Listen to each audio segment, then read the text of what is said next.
La Gran Apuesta.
Gracias, muchas gracias.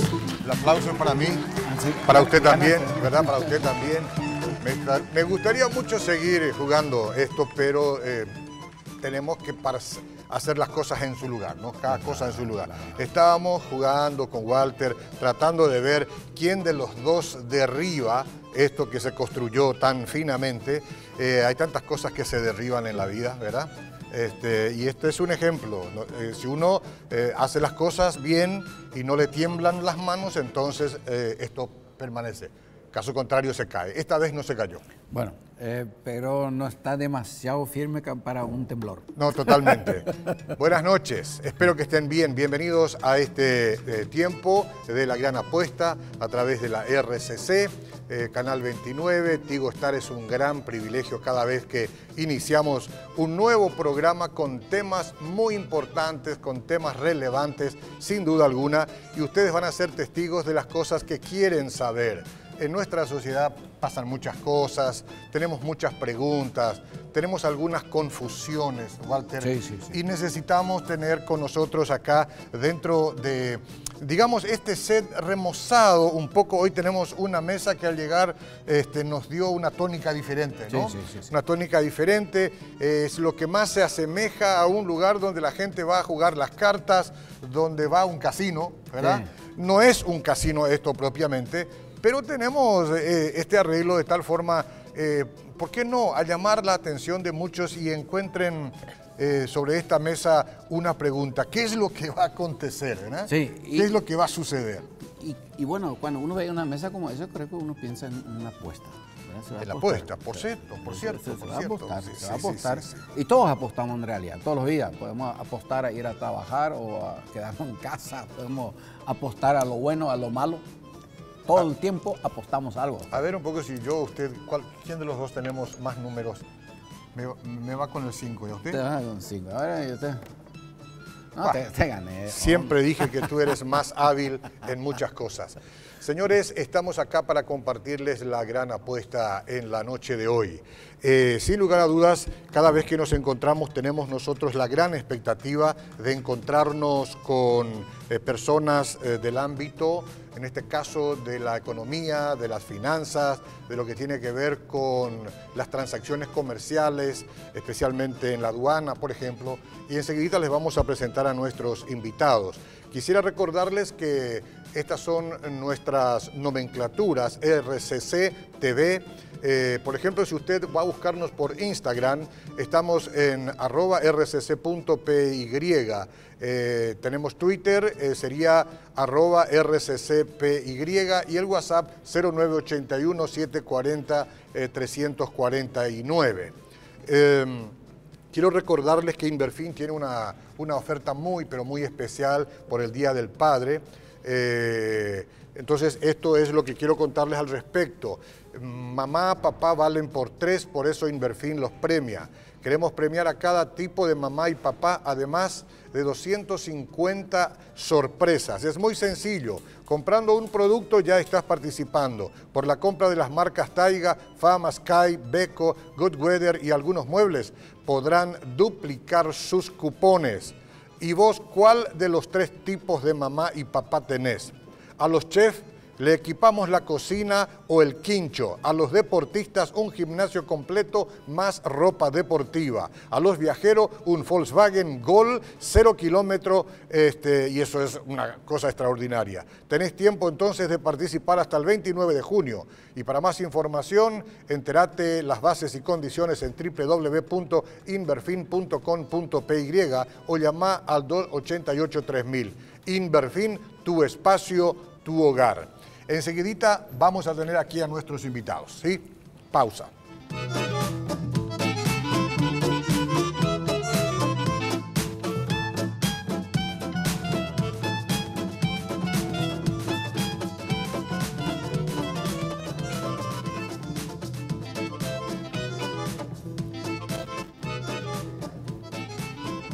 Bien, estamos regresando para dar comienzo a esta segunda parte. La introducción pasó, pero vamos a recibir a nuestros invitados en este mismo momento con el fuerte aplauso de todos los que nos visitan acá.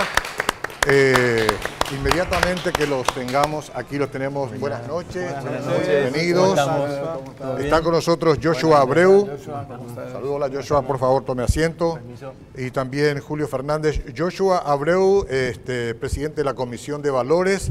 El señor Julio Fernández, director de aduana. Y también como equipo local Hugo Vera, quien nos va a acompañar en la noche de hoy. Gracias por visitarnos. Un placer estar aquí y muchas gracias por la invitación también. Es un honor estar acá también con Julio y sabemos que estamos acá. Qué bien, gracias por venir. Gracias. Julio, ¿todo bien? Excelente, muchas gracias. Un privilegio estar con ustedes. Supongo que ya habrán tenido largas horas de trabajo. Ustedes son personas que trabajan mucho con números, muchos compromisos. Y bueno, gracias por venir a este programa en vivo, ¿sí? Y compartir con nosotros en la noche de este miércoles, de verdad. Vamos a iniciar con un juego, una dinámica que ustedes van a tener que, ustedes tres, ¿no? Van a tener que ver si se puede construir una pirámide con las cartas. No sé si alguna vez lo hicieron, ¿verdad? Pero empezá a dar la muestra vos. ¿Cómo se... bueno, justo el que menos entiende va a dar la muestra, ¿verdad? Comiencen a ver, tenemos un tiempo. Bueno, para vamos ver a cómo tratar le de va el curso. construir una pirámide de cartas, ¿verdad? Sí. Solo que no traten de hacer lo que yo hago porque les va a ser mal. Ah, bueno, pero tiempo. cada uno puede tener... Sí, cada... Entonces, Ahí está. vamos a esperar. No, adelante. Dos comiencen. minutos Tienen 2 minutos. para La terminar. pirámide sencilla nomás. Eso es para ver si es que están nerviosos acá. Cada uno Entonces, puede construir los muros como quiera. Como el electrónico era más caro, nos dieron los naipes. Claro, los naipes, sí. Y aquí mira, también vos. vamos a descubrir... La pinta. Acá hay gente muy práctica. Sí. ¿no? Creo que usaron... Que construye con pared de 30 y no con pared de 15. Depende cómo se construye la pirámide. Aquí, como decía Parkinson, la mano viene movida. Mira, no puedo. Si el edificio va para arriba o si va para Vamos bunker. a ver acá. Este parece que va para bunker. Bueno, él está decidido. Tiene que ver con, ¿verdad? con las bases, evidentemente. Por supuesto. Julio Fernández considera de que lo alto no es lo más importante, sino Sólido. lo sólido. ¿verdad? Sólido. Entonces, por ¿Qué allá off parece... y qué frente? Mira, pues, aquí está ganando. Ahí está, ya gané. Sí. Si yo llegué a tener 2. Bueno, Hugo tiene una pirámide para él y otra para su esposa, ¿no? Sí, así mismo. Hizo 2. Bueno, correcto. Ahí está. Está bien. Un aplauso, por favor. Sonerados. De esta manera nosotros queremos iniciar así un tanto divertido, ¿no? Para hablar de un tema, de algunos temas que son muy importantes y muy relevantes. Es que hay muchos chismes en la calle, Oscar. Sí. La gente está hablando mucho de la economía, ¿verdad? O sea, se escucha también por los medios, en las redes sociales, se ve en la calle. Yo vivo un poco fuera de Asunción, entonces se ve muchos puestos de venta, de ropa, de comida, la gente se está rebuscando, ¿verdad? Es como que algunos dicen que vamos mal, otros dicen que vamos a ir bien, pero de aquí a poco. Y no sé, ¿qué te parece si le preguntamos a la gente que sabe un poquito más? Totalmente. Hay un tema que se denomina desaceleración, que la economía va desacelerada. Yo no sé si alguna vez estuvo muy acelerada. De cualquier manera, alguien está quitando aparentemente el freno del acelerador. Pero ¿quiénes son o quién es? Hoy tenemos aquí dos puntas. Uno para hablar del tema de la desaceleración económica y también una área muy importante que es la aduana, en donde se generan, por supuesto, muchos ingresos, o sí o no, ¿verdad? Pero le vamos a pedir a Joshua Abreu que nos explique un poquito el tema de la desaceleración. Bueno, realmente nuestra economía somos privilegiados acá en Paraguay porque, uno, tenemos una inflación controlada, el tipo de cambio nunca fue reajustada, que digamos, nunca sacamos los ceros, el famoso cero que se quería sacar hace un tiempo, pero eso es una demostración de una política fiscal, una política monetaria estable, pero hoy en día vemos que la economía, ponele, estamos como algunas casas construidas. El Paraguay hoy en día, ¿verdad? Tiene un PIB, que es el Producto Interno Bruto, que es la suma de varios conceptos que genera el país, ¿verdad? En productividad. Y hoy en día la gente siente que no hay tanta productividad, ¿verdad? O sea, siente que hoy en día ellos no tienen el ingreso o los beneficios como se sentían antes. Si alguien está en lo comercial, siente que venden menos, o si alguien tiene una tienda, un lugar para vender asado, siente que la gente ya no viene más a su lugar. Ahora, ¿por qué podría suceder esto y qué realmente está pasando, ¿verdad?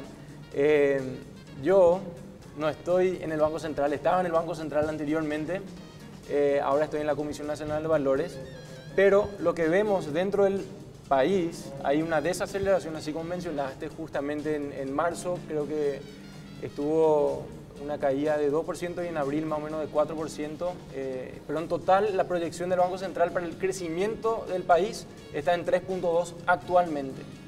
Y acá en adelante depende si vamos a ir para arriba o si vamos a ir para abajo, porque es posible ambos lugares. Y eso depende de nosotros, depende del sector público, pero también depende del sector privado. Yo del sector privado le puedo hablar que yo veo una buena perspectiva. ¿Y por qué? Yo en la Comisión Nacional de Valores veo un crecimiento en la inversión. Nosotros este año estamos viendo un volumen que supera el volumen del año pasado, ya en un 53%, ya en mayo, a cierre de mayo, ya se movió 388 millones de dólares en la bolsa, lo cual vemos que podríamos expandir en la inversión dentro de la bolsa, mercado primario y secundario, casi un 20%. ¿Qué significa eso? Que la gente está sacando ahorros e invirtiendo, porque para que se puedan construir más casas, la gente tiene que sacar su plata debajo de su almohada y empezar a invertir para que haya construcción, por ejemplo. La construcción bajó 9%. La construcción es algo que genera plata. Cuando yo invierto en construcción, ¿qué tengo que hacer?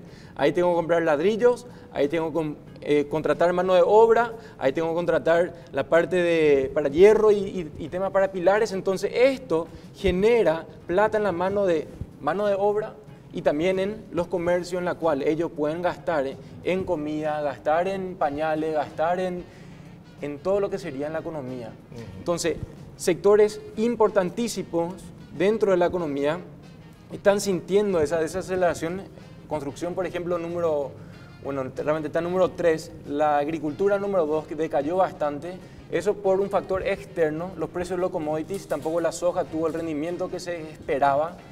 Y cuando la persona tienen menos, porque el precio de los commodities bajaron, cuando ellos exportan, reciben menos. Claro. ¿Verdad? Entonces eso genera menos circulante que pueda tener la gente dentro de su comercio, dentro de su negocio, en la cual estamos experimentando. Y ahí también hablando de justamente la inversión es fundamental para que esto se pueda dar la vuelta.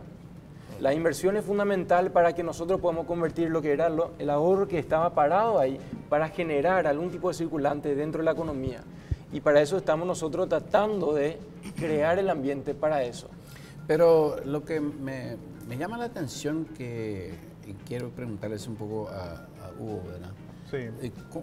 ¿Cómo es que la percepción aquí, Joshua habló varias veces de la palabra, la gente percibe que gana menos, siente que hay menos circulante, ¿verdad? Entonces, bueno, uno es sentir, otros son los números que te dicen, ¿verdad? Que te estás endeudando, que no puedes pagar tus cuotas. Pero aunque no es tan grave todavía, dicen todos que no es grave nuestra situación en comparación con otros países de la región, hay como una percepción, como un temor, ¿no? Como que nos falta la confianza, vamos a ir para mejor. Bueno, en el 2008, cuando hubo una gran recesión, no solamente una desaceleración en por lo menos 86 países, se hizo un estudio muy interesante dentro del FMI que consistía en la esencia misma de la economía. ¿Qué tan fiables son los economistas, verdad? Tanto en el sector público y privado.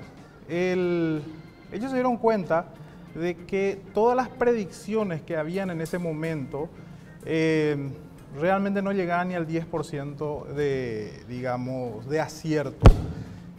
Lo que nos lleva a suponer de que si es que los ingenieros fallaran tanto como los economistas, el 90% de las construcciones no hubieran existido, ¿verdad? ¿Por qué ocurre esto? Porque son dos metodologías muy diferentes. Generalmente las escuelas económicas tienen su metodología. Por ejemplo, la keynesiana cree que puede prever a través de cálculos, a través de estimaciones un poco más rígidas. Otras, como la escuela austríaca, cree que eso es impredecible porque precisamente la variable principal es la conducta humana y el ser humano por naturaleza es impredecible. Entonces, uno al aplicar fórmulas matemáticas y al aplicar, metodologías muy avanzadas, incluso hay tecnología muy avanzada, la Big Data ya se usa en materia económica, o siempre se usó, mejor dicho, para tratar de hacer predicciones. Y siempre estamos queriendo jugar a ser dioses, pero si uno usa el método keynesiano y comienza a ver las variables, por ejemplo, del PIB, PIB es totalmente keynesiano, ¿verdad? O sea que es un conjunto de todo lo que se produce en un país, lo cual es imposible medir toda la riqueza que hay en un país porque solamente mide las que son registrables, ¿verdad? O sea, todo lo que se llama economía subterránea no está en las variables, no se observan. Entonces, pasa por lo que vos estás diciendo, te quedan las percepciones, ¿verdad? O sea, que algo está mal, pero ¿qué pasa? Acá mis números dicen otra cosa, pero ¿qué está pasando? Observo que la gente no tiene confianza y bueno, es precisamente porque la economía es un tanto mucho más difícil que trabajar como los ingenieros en cosas inanimadas o medibles, ¿verdad? Entonces, de acuerdo a las variables que vos uses, si usas solamente cálculos y usas solamente gráficos, comportamientos medibles en gráficos, es difícil de acertar. Y sí, gracias por eso, qué lindo, ¿no? A mí me causó gracia en estos días cuando hablaron sobre el sueldo mínimo, ¿verdad? Las dos percepciones, ¿verdad? Del grupo del Estado que recomienda más o menos cerca del 3%, ¿verdad? Alrededor del 3%, no.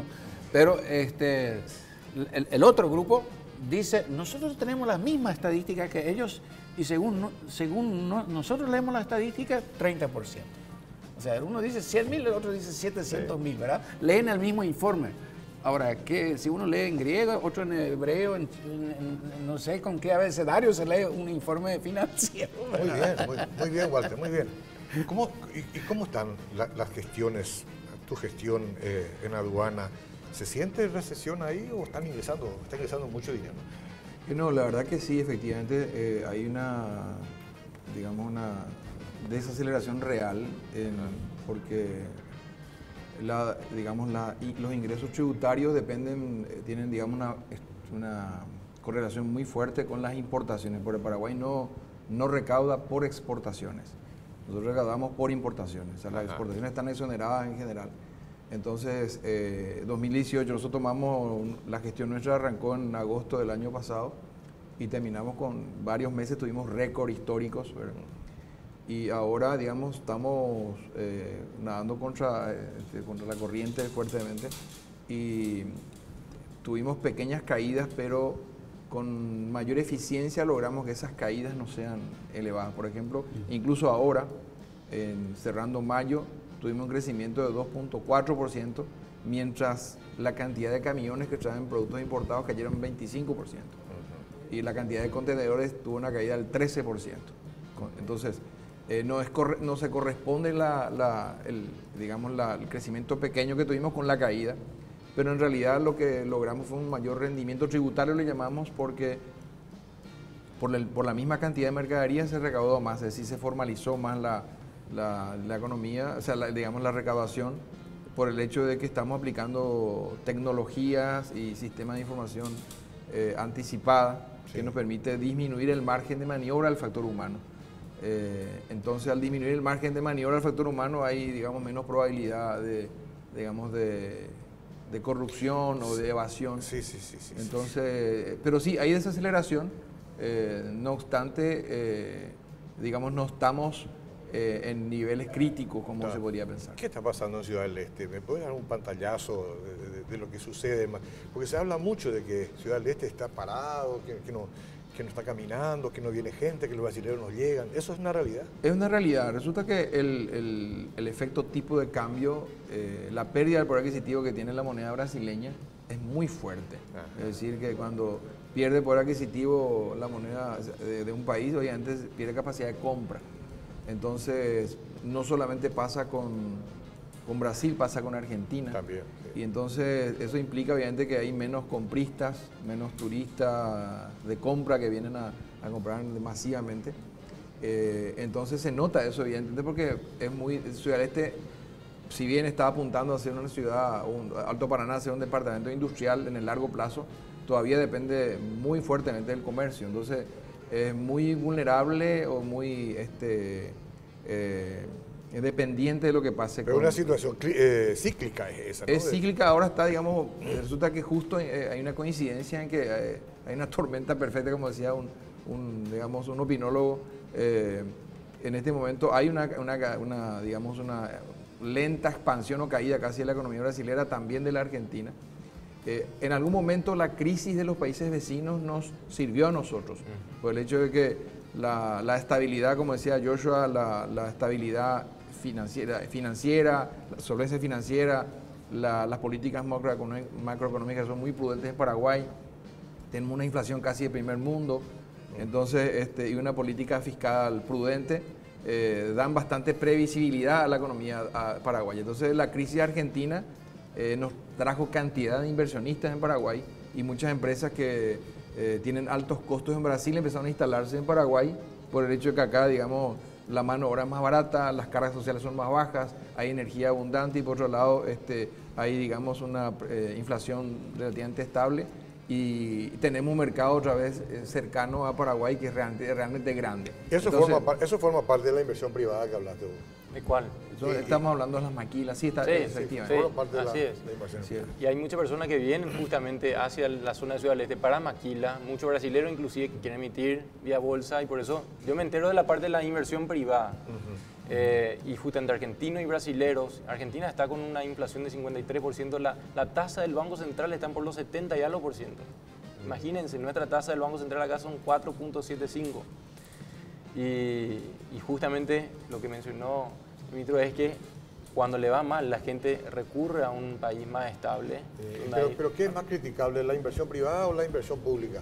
Hoy, ahora. Y justamente el sector público, cuando en lo privado está un poco flaco, ¿verdad? Un poco nervioso, ¿verdad? Por circunstancias lo cual ocurren, ¿verdad? Porque así, como se mencionó, es que la economía es mucho más compleja de lo que se ve en los números. Sí. Hay emociones, somos seres humanos, la psicología es casi una profecía que se autocumple. Entonces, si vos te sentís mal, se va mal. Sí. Entonces, cuando la gente piensa que me va a ir mal, entonces empieza a ahorrar, no sale más, se queda ahí. Y por eso mismo los negocios empiezan a autodesacelerarse. Y bueno, entonces cuando se flaquea el sector privado, ahí tiene que entrar el sector público. Claro. Ahí tiene que entrar el sector público para darle un impulso o invertir donde otras personas no se atreven a invertir todavía, para crear mercados nuevos, para crear inversiones nuevas del sector privado. Entonces, por ejemplo, las carreteras hay algunos que se pueden hacer donde un privado va a entrar también con el sector público, pero hay algunos donde se tiene que tomar ese peso y decir, bueno, yo voy a hacer esta y por causa de esta es una inversión de muy largo plazo. Entonces ahí le acompañan la electricidad, le acompañan todas las estaciones de servicio, le acompañan ahí supermercados o diferentes lugares, nuevos colegios, nuevos servicios que se ofrecen en esa zona, lo cual genera también una inversión, un efecto dominó que digamos. Ahora, ¿qué sería el aconsejable para Juan Pueblo? Yo me pongo en la lista de Juan Pueblo. ¿Qué actitud tomar en este momento para el televidente que nos ve? ¿verdad? ¿Qué actitud tomar? ¿Tratar de ahorrar o decir, bueno, no, voy a irme a, todos tenemos que tener pensamiento positivo, esto va a ir adelante? No. ¿Y qué consejo se daría? Así, o sea, creo que cada uno debería capaz contestar, pero yo diría que lo más aconsejable siempre, no importa, la persona piensa que yo tengo que ahorrar cuando me va mal, pero se olvidan de ahorrar cuando le va bien también. También, sí. Lo cual es siempre tener un presupuesto, siempre tener la educación financiera es muy importante para mantener un cierto nivel de autocontrol, el dominio propio y también decir, estas son mis metas, yo tengo que ahorrar, pero no solamente ahorrar, convertir ese ahorro también en inversión, en diferentes inversiones que también que generan más retorno que mi ahorro. Hoy en día la mayoría de las personas dejan su ahorro en una cuenta bancaria y ¿qué hace el banco con ese dinero? Da préstamos, invierte tu plata, pero con un spread, un margen mucho más grande. A vos el banco te da 0.00001% sobre tu ahorro y ellos prestan a mínimo 7, 8, 9, 10%. Y a máximo creo que la tasa de usura está en 38% más o menos. O sea, hay que enseñar a invertir también. Hay que enseñar a invertir. Hay gente que no tiene idea de cómo invertir. Lo cual, ¿qué hace eso? Cuando uno aprende a invertir, y justamente por eso el mercado de valores es tan importante en todos los países. ¿Por qué? Porque es un lugar céntrico donde se encuentran los que necesitan capital y los que tienen capital. Y eso baja el costo de capital. ¿Por qué? El costo del dinero. ¿Por qué? Porque ahí la persona que recurría a un banco, ¿verdad? Hoy en día puede acceder directamente al mercado y el que quiere y tiene el capital y el ahorro se va a invierte también. Entonces, la persona que antes ganaba 0.005% ya puede ganar 6%, 7%. Y el que tenía el capital del banco a 9, 10, 11, 15%, capta a 9%. Entonces los dos ahorraron. O sea, uno ahorró y otro aumentó su ingreso. Pero según a mí me suena, esto un poco es para cierta élite. O sea, alguien que tiene para invertir un 500,000 al mes, no puede recurrir a eso, ¿verdad? Más bien los que tienen una empresa, estamos trabajando y esto estoy tratando de decir que hay que democratizar la inversión. Hay que democratizar la inversión y estamos trabajando para bajar los costos de las casas de bolsa, para que hablando lo más básico, la inversión más básica sería un fondo mutuo donde tienen mucha inversión y donde ellos invierten y cuando necesiten es casi una caja de ahorro, pero con un rendimiento mucho más alto. En vez de... Pero ¿desde dónde se tiene acceso a eso? Normalmente de 1 millón de guaraníes. Ok. Información importante, yo no tenía eso. Una pregunta que vamos a dejar picando para ver si alguien puede responder, seguro que sí, a la vuelta. ¿Es cierto que cuando el Ministerio de Obras Públicas por fin comience a realizar esos trabajos que tanto exige la gente, no sé si lo exige porque quieren ver mejores rutas o mejores obras o porque eso pueda llegar a generar o no más movimiento, más circulante de dinero, ¿verdad? Porque ese es un poco el reclamo de la gente. Al regreso de la pausa.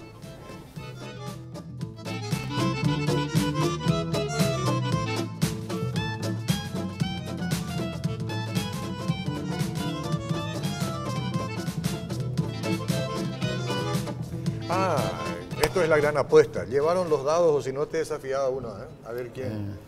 Llevaron los dados. Sí, pero para la próxima. No, pero te gané ya uno. ¿Sí? Sí. Siempre me ganás vos. Alguna vez te voy a ganar yo. Bueno, dale. La gente en la calle, hablamos un poco del tema de la desaceleración de la economía y la gente en la calle últimamente dice cuando por fin el Ministerio de Obras Públicas, hay otras cosas, entonces comiencen a hacer esas obras públicas. Por fin va a haber gente trabajando y mucho dinero y entonces no se va a sentir tanto el peso, ¿no?, que se supone sienten hoy los paraguayos. ¿Qué hay con respecto a esto, Julio? Y bueno, yo creo que efectivamente la gente pide más de lo que debería pedirse la inversión pública en un país como Paraguay. Del total de la inversión, el sector público invierte 15%. 15%. El resto es sector privado. Y solemos decir en economía que la cola no le va a mover al perro, al revés. Entonces, la inversión pública es complementaria a la privada. Entonces, Imaginemos, se hacen 5 o 6 puentes, costaneras, ¿y cuánta gente va a estar empleada ahí? Genera un efecto multiplicador, pero en general la inversión pública es complementaria a la privada. Entonces, cuando sí la privada está fuerte y la pública también, se siente el impacto. Pero hay que recordar que incluso en este momento el gobierno actual está ejecutando mucho más de lo que ejecutaba el gobierno anterior cuando ingresaba pero la situación era diferente, el contexto regional era muy distinto. Entonces, hay países sí que efectivamente pueden aplicar con mucho éxito las políticas keynesianas por el hecho de que tienen 40% de la inversión total, digamos el sector público. ¿Cómo un país como Paraguay puede pretender tener un porcentaje grande de la inversión? Es difícil porque tenemos una presión tributaria baja, se paga poco impuesto. Entonces la presión tributaria es, digamos, los tributos sobre el Producto Interno Bruto. El Paraguay tiene hoy 44.000 millones de dólares de PIB. ¿Cuánto se tributa? Bueno, apenas debe ser un 10, 12, a lo mejor llamamos 14% del total del PIB. Entonces, ese total se utiliza para salud, educación y también para la inversión, ¿verdad? Entonces, no se puede pedir demasiado a un país que tiene un tamaño pequeño. Ahora, obviamente, cuando las variables están alineadas, obviamente inflación baja, perspectivas de crecimiento de las exportaciones, y ahí el sector público invierte, ahí sí se va a sentir un impacto muy fuerte. Okay. Pero no se puede pedir más de lo que se puede dar, porque, reitero, el tamaño del sector público es pequeño en un país como Paraguay. ¿Cuál es tu concepto, Hugo, al respecto? Bueno, un poco diferente, ¿verdad? Porque el gasto público, la inversión pública, por decirlo así, no solamente se mide en obras de construcción de un puente o una carretera, ¿verdad? Sino que también dentro de todo lo que es el gasto público están los salarios, subsidios, empresas públicas, y Paraguay tiene un gasto público, a mi modo de ver, muy ya exagerado, ¿verdad? Porque imagínate que acá mismo estábamos diciendo recién, 70% solamente se va en salarios. Imagínate que también te queda para subsidios, o sea que el modelo que nosotros tenemos es un modelo, a mi modo de ver, keynesiano, porque desde 1940, cuando se hizo la reforma, Paraguay tenía un modelo mucho más liberal entre 1870 a 1940, cuando el mariscal Estigarribia cambia el modelo económico, ¿verdad? El artículo 15 dice que el Estado se hace cargo de la economía. Ahí nacen todos los monopolios, nacen las empresas públicas. Hoy, por ejemplo, tenemos empresas públicas que no tienen razón de ser. Cañas Paraguayas, tenemos Vox, tenemos Ferrocarril que no tiene trenes, que no es una crítica a este gobierno, sino que es sistémico. O sea, que esto lo arrastramos desde hace rato, de 1940. Entonces, ¿qué pasa? El gasto público tiene un fenómeno que es siempre creciente, nunca es decreciente. Es decir, cada año va a ir creciendo, ¿verdad? Por muchos factores, ¿verdad? Entonces también todo lo que mueve, porque el gasto público se sustenta sobre 3 pilares, ¿verdad? La expansión del crédito, que es un crédito artificial desde que se creó la reserva fraccionaria, en donde el banco puede multiplicar 1000 veces y prestarle a 20 personas el mismo dinero. La expansión del crédito siempre es artificial y encima manipulado porque cuando hay un consenso político de los grandes bancos, dicen, bueno, vamos a bajar la tasa de interés y va a ser barato el crédito. Entonces, parece que le meten, ¿cómo se dice? Esteroides, ¿verdad? Crece. El otro es la política tributaria, el cual, a medida que va creciendo tu gasto y tu expansión de crédito, o tenés que recuperar el crédito, tenés que seguir pagando. Entonces, va aumentando el impuesto. Si no es en tasa, es digamos, por la base, se crean nuevos tributos. Y finalmente, que por suerte Paraguay tiene, eso sí, una ley de blindaje del Banco Central, no como en Argentina, por ejemplo, que Cristina Kirchner usaba como la caja de caramelo del Banco Central, hacía imprimir cuando quería el billete. Acá no. Acá tenemos un sistema muy bueno en ese sentido, una fuerte institucionalidad, que son los que realmente tambalean cuando va creciendo el gasto público. Entonces, ¿cuál es la solución para eso? Alzar una reforma tributaria, yo por ejemplo no estoy de acuerdo, por más que la reforma sea de simplificación tributaria. ¿Por qué? Porque al mover variables, la economía es perceptiva. Entonces todo el mundo está, como decía Erhard, decía, que el capitalista es como, o el que tiene el dinero, es como un venado. O sea, escucha un ruido y mira. escucha un ruido más fuerte y ya raja, ¿verdad? Entonces, cuando hay todos estos movimientos, hay una desaceleración y uno dice no va a haber, va a subir el impuesto, el Estado dice no va a subir lo que va a haber, entonces ya hay una controversia. Entonces ahí ya hay un desencanto. Entonces, a mi modo de ver, no es oportuno, por ejemplo, una reforma tributaria. Lo que sí se tiene que hacer es urgentemente dieta, ¿verdad? O sea, hay que bajar el gasto público. Si no se baja el gasto público, entonces vamos a tener un problema recesivo, ya no de desaceleración, porque no vamos a poder cumplir con todos. Porque después vamos a tener evasión. La evasión incluye el legal, ¿verdad? Que es la elusión, o sea, que es la forma legal de evadir el impuesto. Después tenemos ya fuga de capital y finalmente tenemos inflación. Después tenemos inflación y el peor escenario final, que es la estanflación. Pero este asunto de la desaceleración se está sintiendo mucho y fuerte y hablando ahora, ¿verdad? En este tiempo. Seguramente que siempre. Entonces, lo que vos decís, no decís, pero corregime, el gobierno no es que está preconizando una desaceleración, sino que le está poniendo freno al asunto. Yo creo que hay políticas que quizás se equivoquen, pero más allá de que las políticas que estén haciendo, creo que es la que no están haciendo, ¿verdad? Yo creo que debe haber urgentes privatizaciones, se debe deshacer, no digo de Andes, no digo de... Se debe deshacer de todas esas joyas de la abuela que ya no sirven para nada, ¿verdad? O sea, ¿de qué te sirve Vox? ¿Para qué? Tenés tantas empresas que están entrando ahí, ¿verdad? Sí. Lo que pasa es que hay un concepto, una creencia de que solamente se puede hacer este tipo de reforma echando a funcionarios. Eso no es cierto. Estonia hizo una reforma del Estado muy interesante. No le echó a los funcionarios. Lo que hizo fue sacarle a los funcionarios y le envió a otros lugares y vendieron todas las empresas, que finalmente termina bajando el gasto público porque no gastás alquiler, no gastás hojas, no gastás vehículos. Y bueno, y es una forma de optimizar recursos, Claro, ¿verdad? claro. Ahora a mí me quedó una palabra que aquí dijo hace rato Julio, eficiencia. Él dijo, con eficiencia hemos logrado de que el impacto no sea tan fuerte.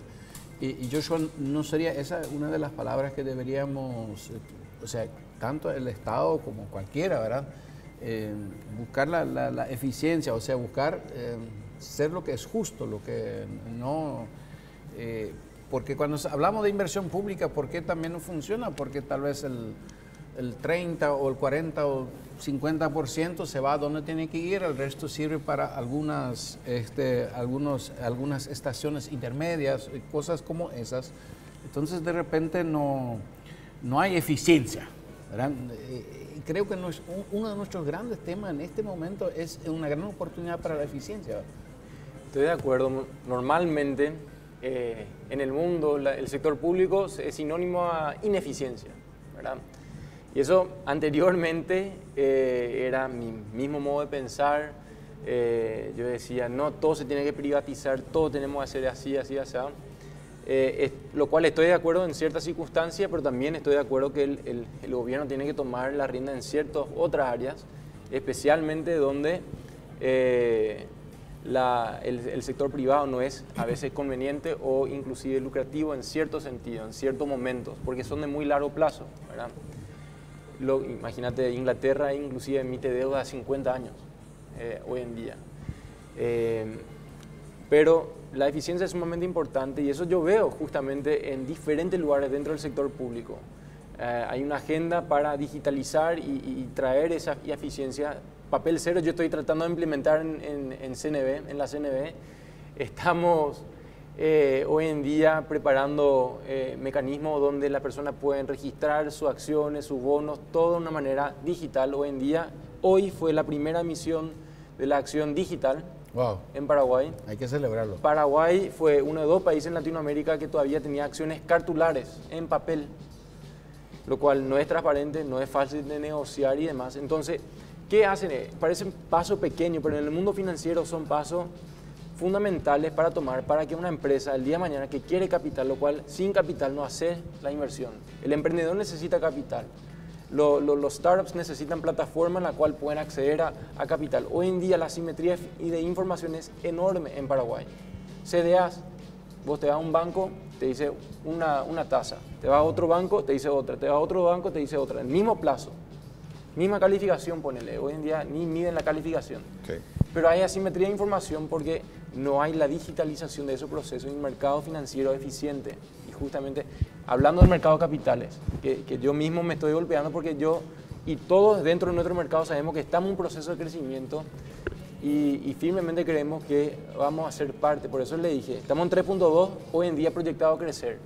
Y en nuestra decisión, hoy en día, que eso pueda crecer o pueda disminuir.